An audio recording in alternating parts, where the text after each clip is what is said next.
Welcome to Nonso's Truth, and today we'll be talking about the incontrovertible truths.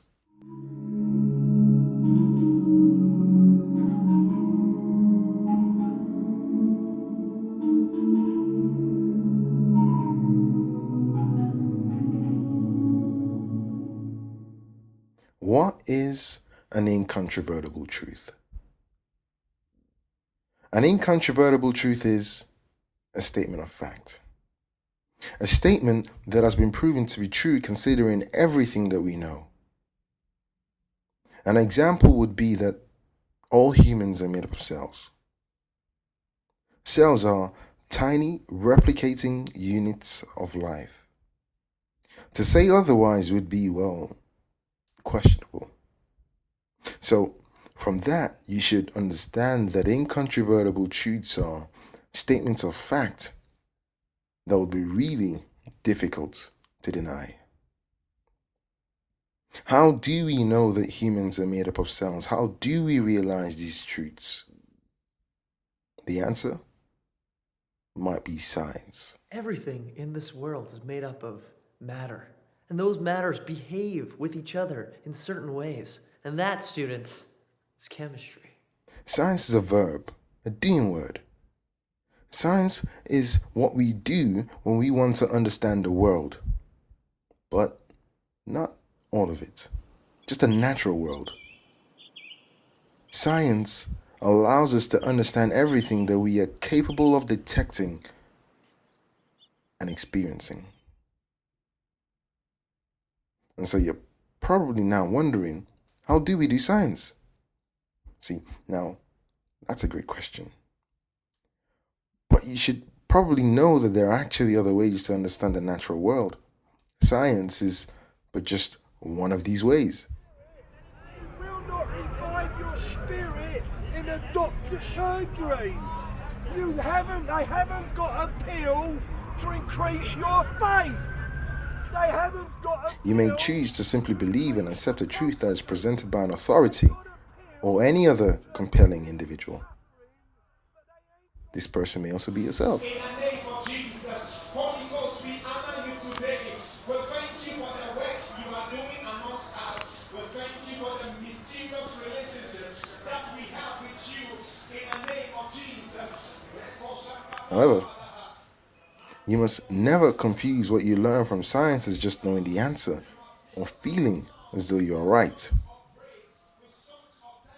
That clarification was needed because, despite allowing us to understand how very important things happen, science does not actually answer questions about right and And wrong, I feel sorry for you and your lack of soul. nor does it speak to humans to shape their judgment.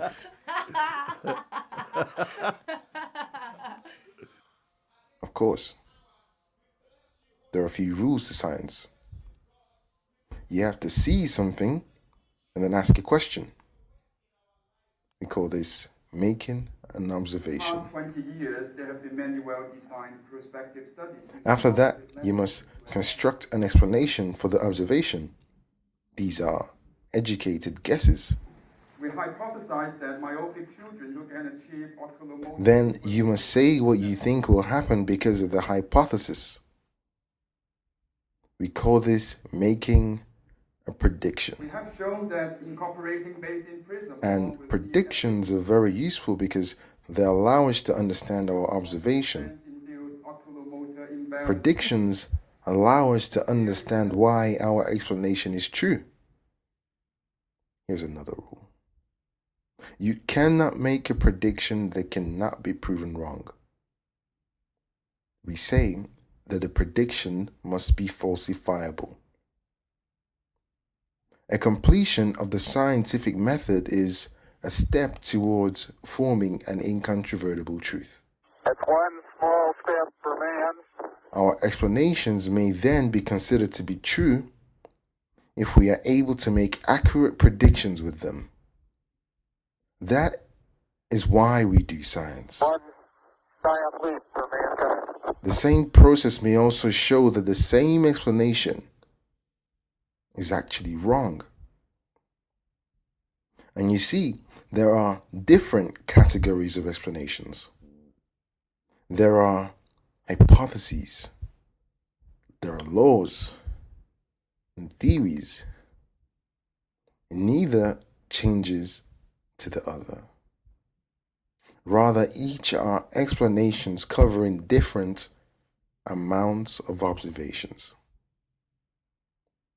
Generally, hypotheses explain fewer observations, whilst theories explain more observations. Scientific explanations may be short-lived, and they do not usually last forever.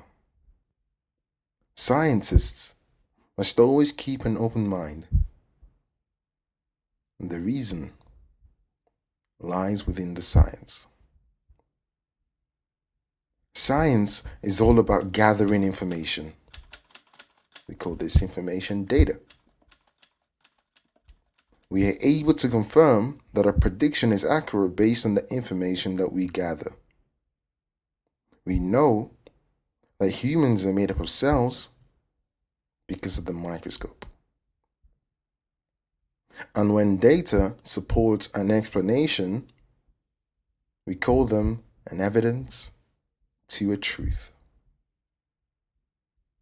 Explanations are not accepted because they are popular or because of an authority.